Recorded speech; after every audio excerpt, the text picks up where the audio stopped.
Selamat pagi Bapak Ibu Kepala Sekolah, terutama yang ada di binaan saya. Pada saat ini saya memberikan informasi secara virtual terkait dengan tahapan yang harus kita lakukan dalam rangka implementasi kurikulum Merdeka. Jadi sebetulnya Bapak Ibu, untuk implementasi kurikulum Merdeka yang sudah dilonceng oleh Mas Menteri pada bulan Februari yang lalu berdasarkan kebijakan Kementerian Pendidikan, Kebudayaan, Riset dan Teknologi, itu tidak ada materi yang saya akan sampaikan yang saya buat sendiri, tetapi saya hanya menuntun Bapak Ibu untuk bagaimana prosesnya, bagaimana memahami semuanya itu dengan kita masuk melalui laman pusat ya kurikulum Kemdikbud ya. Izin ya Bapak Ibu saya share. Jadi Bapak Ibu sebetulnya mudah saja ya. Kita masuk lewat Google, kemudian kita ketik kurikulum Kemdikbud ya. Kita masuk lewat kurikulum Kemdikbud. Ya, kita cari namanya. Kurikulum ada di sini. Untuk kurikulum itu sendiri Bapak Ibu, kalau kita perlu mengunduh, memang itu perlu ya. Kita mengunduh materi-materi yang terkait dengan kebijakan. Mungkin kita lebih fokus saja ke ini yang terkait dengan kurikulum, implementasi kurikulum Merdeka. Itu mulai pada ini Bapak Ibu, keputusan tentang pemulihan pembelajaran. Di situ terdapat 3 regulasi. Yang pertama yaitu keputusan Mendikbudristek nomor 56/M/2022 tentang pedoman penerapan kurikulum dalam rangka pemulihan pembelajaran. Kemudian ya ini Bapak Ibu yang sebetulnya menjadi rujukan kita yang pertama. Ya. Jadi silakan di-download ya. Untuk kali ini saya tidak download, tapi nanti Bapak Ibu setelah membuka di laman ini silakan Bapak Ibu download. Jadi mohon diperhatikan, kita klik unduhan ya. Unduhan yang akan keluar adalah fitur-fitur ini, materi-materi ini. Jadi ini semua yang bisa kita unduh. Yang pertama yaitu keputusan tentang pemulihan pembelajaran, terdapat 3 regulasi ini. Selanjutnya kalau kita masuk ke panduan kurikulum Merdeka, ya ini yang sangat perlu ya kita unduh. Yang pertama adalah panduan pengembangan kurikulum operasional di satuan pendidikan, kemudian pembelajaran paradigma baru, panduan pembelajaran dan asesmen, panduan pengembangan proyek penguatan profil pelajar Pancasila, kemudian panduan penyusunan program pembelajaran individual, dan panduan pelaksanaan pendidikan inklusif. Bapak Ibu, yang pertama ini panduan pengembangan kurikulum, sebetulnya di panduan ini ya di dalam panduan tersebut sangat jelas bagaimana tahapan, bagaimana proses nantinya kita menyusun kurikulum. Lebih khusus yang terkait dengan regulasi yang pertama yaitu kurikulum Merdeka. Ya. Jadi silakan Bapak Ibu, semua ini diunduh. Ya, semua ini diunduh. Nah, untuk yang terkait dengan lebih fokus ke kurikulum Merdeka, walaupun memang ada materi-materi unduhan tadi, kita buka di substansi. Di substansi ini ada standar nasional pendidikan, kemudian ada kurikulum dan ada pembelajaran asesmennya. Kita fokus dulu ke kurikulum ya. Nah, Bapak Ibu, ketika kita membuka kurikulum ini, di situ ada kurikulum 2013 ini. Ya.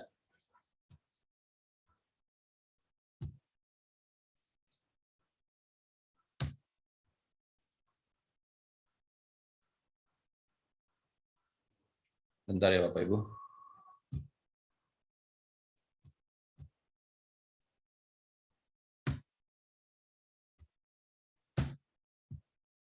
Nah, ketika kita membuka substansi ini, di situ ada kurikulum 2013, kurikulum darurat, dan kurikulum merdeka. Bapak Ibu, kurikulum 2013 memang masih ada sekolah-sekolah yang menerapkan sekarang, tapi sebagian besar sekolah-sekolah melaksanakan kurikulum darurat. Kita mengingat materi-materi esensial yang sesuai KD itu di aturan mana itu ya. Silakan Bapak Ibu, ini yang diterapkan sekarang. Nah, sekarang kita nantinya mengarah pada kurikulum merdeka. Nah, Bapak Ibu, kalau kita menginginkan membahas, melihat perbandingan antara ketiga kurikulum ini, bisa saya kita klik di perbandingan kurikulum.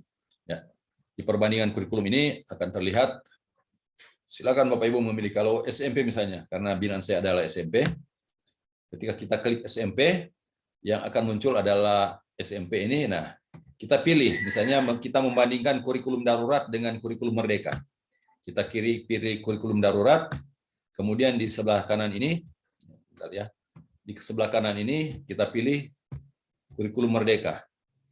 Nah, akan muncul Bapak Ibu perbedaannya. Dengan sendirinya kita bisa membaca perbedaannya bagaimana ya. Saya perbesar sedikit ya. Akan jelas perbedaannya. Jadi perbedaan antara kurikulum darurat dan kurikulum merdeka, kalau kurikulum darurat, kerangka dasarnya ini isinya, rancangan landasan utama kurikulum darurat adalah tujuan sistem pendidikan nasional dan standar nasional pendidikan. Kalau kurikulum merdeka, ya rancangannya ada yang sama, tetapi itu sudah ditambah dengan mengembangkan profil pelajar Pancasila pada peserta didik. Dan seterusnya, ya sesuai dengan sistematika dalam kurikulum. Oke, saya kembali ke substansi, karena kita akan fokus pada kurikulum merdeka. Nah, untuk mendalami kurikulum merdeka, tinggal kita klik kurikulum merdeka. Ya, kurikulum merdekanya. Nah, Bapak Ibu, di kurikulum merdeka, silakan Bapak Ibu membaca deskripsi narasi yang sudah dibuat oleh pusat kurikulum ini. Jadi kalau kita melihat perbedaannya, perbedaan kurikulum merdeka dan kurikulum merdeka bisa juga diklik di sini. Profil penguatan profil pelajar Pancasila, ya ini. Nah, Bapak Ibu, di sini di menu kurikulum merdeka ini kita lihat sekarang untuk kondisi saat ini ya. Hari ini hari Selasa tanggal 22 Maret, ini kondisi yang sudah mendaftar. Jadi kita bisa melihat yang sudah mendaftar secara mandiri untuk implementasi kurikulum merdeka. Untuk sekolahnya sudah berjumlah seluruh Indonesia ini 10.709, memang masih sedikit. Nah, ada prosentase dari setiap jenjang, ternyata yang paling banyak adalah SD. Nah, SD yang sudah mulai dari PAUD yang sudah mendaftar 1.383, kemudian SD 4.291, Madrasah Ibtidaiyah ya belum terbaca, SMP 2.436, SMA 1.160, SMK 1.048. Ya. Jadi ini kondisi sekarang ya. Nah, Bapak Ibu, kalau kita lagi lebih meneliti perkembangan pendaftaran kurikulum, bisa kita langsung akses ke laman ini. Tinggal kita klik, karena saya nantinya menuntun Bapak Ibu ketika melakukan registrasi ya. Jadi klik ini. Ya, Bapak Ibu, kurikulum merdeka, ini Bapak Ibu di setiap provinsi. Ini gambaran, Aceh sudah berapa sekolah. Ya, ini. Yang mandiri belajar 49, mandiri berubah 97, mandiri berbagi 20. Nanti Bapak Ibu ketika Bapak Ibu melakukan registrasi akan Bapak Ibu memahami apa yang dimaksud dengan mandiri belajar, apa yang dimaksud dengan mandiri berubah, dan apa yang dimaksud dengan mandiri berbagi. Nah, untuk kita di Sulawesi Utara, mandiri belajar 41, mandiri berubah 89, dan mandiri berbagi 12. Bayangkan Bapak Ibu, dari jumlah satuan pendidikan madrasah yang ada di Sulawesi Utara, berapa banyaknya? Sementara yang mendaftar baru sekian jumlahnya. Mandiri belajar 41, mandiri berubah 89, mandiri berbagi 12. Oke. Nah, Bapak Ibu, memang dalam ketentuan bagi sekolah penggerak tidak bisa lagi mendaftar kepala sekolah penggerak karena mereka sudah harus menerapkan, bukan mandiri tetapi sesuai dengan kebijakan akan mengimplementasi kurikulum merdeka. Nah, untuk mendaftar Bapak Ibu, kita akan masuk ke mengklik ini, ayo ikuti pendaftaran implementasi kurikulum merdeka. Klik di sini. Tetapi saya bukan kepala sekolah, saya mau sampaikan bahwa nantinya Bapak Ibu kepala sekolah silakan dulu aktifkan SIM PKB-nya dengan menggunakan laptop tentunya. Nah, ketika Bapak Ibu mengklik di sini untuk mendaftar, maka akan terbuka. Nanti Bapak Ibu mengikuti tahapan. Nah, jadi kalau Bapak Ibu sudah masuk dengan akun SIM PKB kepala sekolah, pasti akan tidak seperti ini. Nah, saya tidak bisa untuk masuk sebagai saya coba ya. Nah, ternyata boleh saya masuk akun, tetapi saya tidak bisa untuk lanjut ya. Pasti saya tidak bisa untuk lanjut. Ini akun saya. Saya tidak bisa bergabung, belum bergabung dengan komunitas tertentu. Ya. Artinya saya tidak bisa masuk sebagai kepala sekolah, ya. Ya ini. Jadi nantinya di pertama Bapak Ibu akan membaca seperti ini. Silakan Bapak Ibu daftar, ya, mendaftar. Tapi sepertinya, misalnya saya klik mendaftar, pasti tidak bisa karena saya bukan kepala sekolah. Dan waktu pendaftaran Bapak Ibu sudah dimulai 11 Februari dan akan berakhir 31 Maret. Nah, tinggal berapa hari ya? Sekarang sudah tanggal 22 Maret, berarti tinggal ya 1 minggu lah ini. Jadi klik di sini. Pasti saya tidak bisa mendaftar karena saya bukan kepala sekolah. Ini. Jadi nantinya Bapak Ibu, saya tidak bisa mengklik karena saya boleh masuk lewat apa, tetapi ini sedang ditugaskan sebagai kepala sekolah satuan pendidikan. Ya, saya nanti Bapak Ibu sebagai kepala sekolah akan centang sini. Akan muncul centang karena Bapak Ibu sedang ditugaskan sebagai kepala satuan pendidikan, ya, dan bukan merupakan sekolah penggerak. Nah, saya memang kali ini karena saya bukan kepala sekolah. Jadi tinggal Bapak Ibu menonton video ini, video 1, pasti video sini klik. Nah, silakan menonton dan mengisi jawaban-jawaban yang akan muncul ada saat-saat jeda. Jadi Bapak Ibu ada saat-saat jeda ketika tayangan video. Jadi ada jeda, muncul pertanyaan, silakan Bapak Ibu menjawab, tinggal klik. Jadi yang harus masuk dengan akun kepala sekolah karena mendaftar registrasi implementasi kurikulum Merdeka ini lewat akun kepala sekolah. Nah, tapi dalam proses pendaftaran itu sebaiknya dalam tim ya. Paling kuranglah ada wakil kepala sekolah urusan kurikulum, ya, guru-guru senior, supaya secara bersama-sama. Sebab ini tanggung jawab bersama dari pihak sekolah, tetapi masuk lewat akun kepala sekolah. Setelah menyelesaikan video yang pertama ini, lanjut dengan video yang kedua. Sama halnya ada pertanyaan.